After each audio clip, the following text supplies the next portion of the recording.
जय श्री कृष्ण। आज मैं आपको बच्च बारस की कथा सुनाऊंगी। बच्च बारस भादवा कृष्ण पक्ष द्वादशी को किया जाता है। इस व्रत में तालाब की पूजा की जाती है और तालाब की पूजा करने के बाद में जो बरसात के मौसम में अनाज होता है उस अनाज का भोजन किया जाता है। उसमें बाजरा, मोठ ये भोजन किया जाता है। इसमें चक्कू से काटी हुई सब्जियां नहीं खाई जाती, दाल नहीं बनाई जाती। इसमें गंवार की फली या बेसन की खड्डी बना के भोजन किया जाता है। इसमें गाय का दूध दही नहीं खाया जाता। गाय की पूजा की जाती है, इसलिए गाय का दूध दही भी नहीं किया जाता। इसकी कथा इस प्रकार है। एक बार एक साहूकार बहुत ही धर्मात्मा और बहुत ही प्रजा की सेवा करने वाले थे। उन्होंने कई जगह बाग, बगीचे, तालाब, धर्मशालाएं बनवाई। एक बार उन्होंने अपने गांव से बाहर उजाड़ में एक तालाब बनवाया, क्योंकि वहाँ पे कहीं भी पानी की कोई व्यवस्था नहीं थी।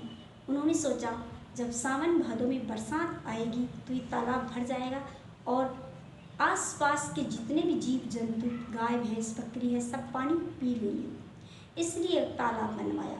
लेकिन इंद्र देव की कृपा नहीं हुई और ना बारिश आई और ना तालाब भरा।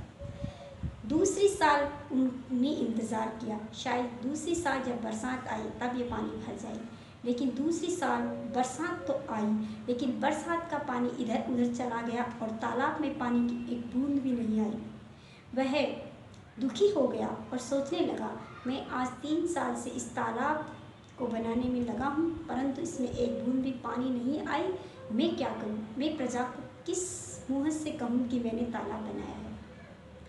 तब वह दुखी होकर उस तालाब के किनारे बैठे थे और सोच ही रहे थे।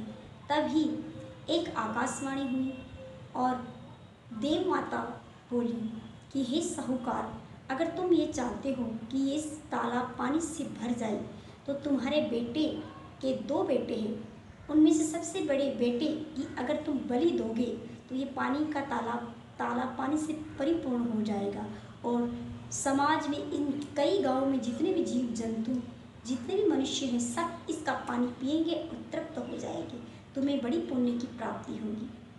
साहूकार को एक तरफ तो खुशी थी कि चलो पानी कैसे तो भर जाएगा, लेकिन अपने पोते की बलि देने के विषय में सोचकर वह डर गया और सोचने लगा, मैं अपने बेटे बहू से बात कैसे कहूँ। मैं घर आया और अपने बेटे से बात की। उसका बेटा अपने पिता की हर बात मानने वाला आज्ञाकारी था।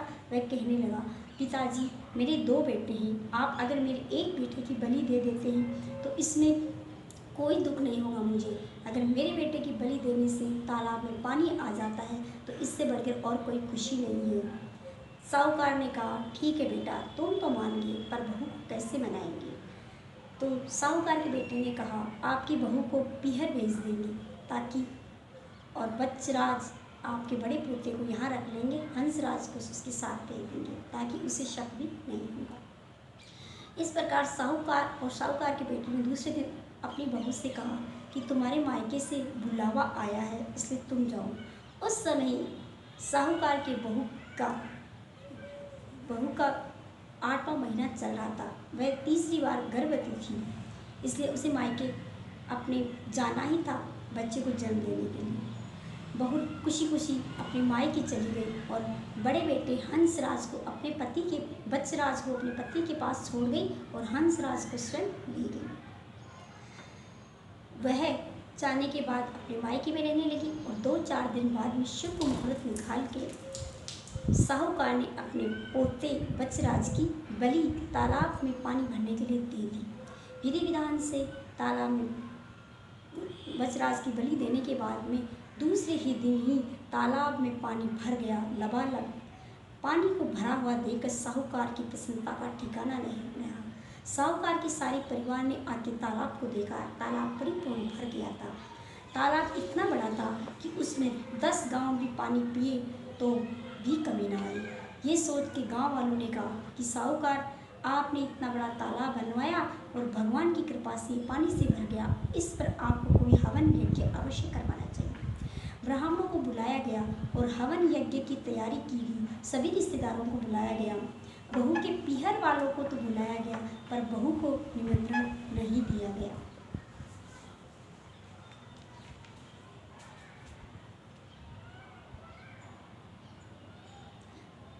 बहू के भाई ने कहा, बहन, तुम्हारे ससुराल से बुलावा आया है।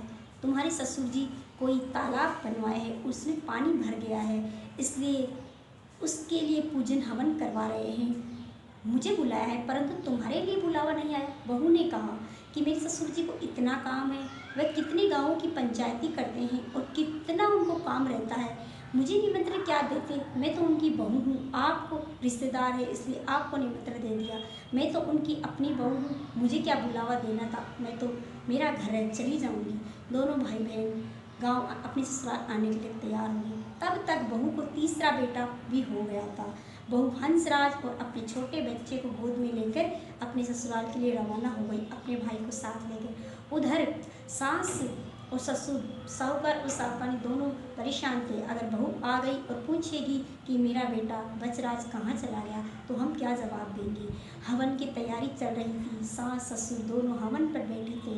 हवन हो गया, सभी रिश्तेदार आ गए, सभी ने आहुति दी। पूर्ण आहुति के बाद में सास ने कहा कि आओ बहू, हम तालाब की पूजा करें, बछबारस की पूजा करें। तो सास और बहू दोनों ने बछबारस की पूजा करने लगी। तब सास ने कहा कि तालाब का एक किनार काट और कहे कि अपने बेटे से लड्डू उठाने के लिए कहे, हंसराज से। तो बहू बोली, मेरे हंसराज, बचराज और छोटा बच्चा है, तो मुझे सब कहने की क्या ज़रूरत है। जिसको बच्चे न हो वह बच्चे की पूजा करे। लेकिन सास ने कहने लगी, नहीं नहीं, तुम्हें पूजा करनी पड़ेगी। तो बहू ने अपनी सास की बात मानते हुए पूजा की। पूजा करने के बाद बछबारस प्रसन्न हो गई और कहने लगी, मैंने इसके बेटे बच्च को हरण किया है, बच्च की बलि ली है, मुझे इसे वापस लौटाना पड़ेगा, क्योंकि इसने विधि विधान से पूजा की है। और साहूकार की भी देखो, उसने अपने पोते की बलि हंसते हंसते दे दी, इसलिए मुझे उन्हें सुरक्षित लौटाना होगा। जब वह तालाब में काट कर रही थी और पूजन कर रही थी, तभी बचराज वहाँ पानी में भीगा हुआ मिला। बहू देखकर सोचने लगी, ये बचराज यहाँ कैसे आया, मैं तो आप लोगों के पास छोड़कर गई थी। सास ने बातें बता दी और कहा कि ये बछबारस माता की ही कृपा है, जिससे हमारा पोता और तुम्हारा बेटा बचराज बच गया। इसके बाद में सारे गांव में ढिंढोरा पिटवा दिया गया। कोई बछबारस की पूजा करे, मोट बाजरे का भोजन करे, चाकू से ना काटा हुआ भोजन करे, गाय की पूजा करे। गाय की पूजा करने से और नदी तालाब की पूजा करने से पुत्र पौत्र की प्राप्ति होती है और बछबारस माता प्रसन्न होती है और सभी मनोकामनाएं पूर्ण करती है। तो ये थी बछबारस माता की कथा। आपको ये कथा कैसी लगी? अच्छी लगी तो मेरे चैनल को लाइक करें, शेयर करें, सब्सक्राइब करें। आपको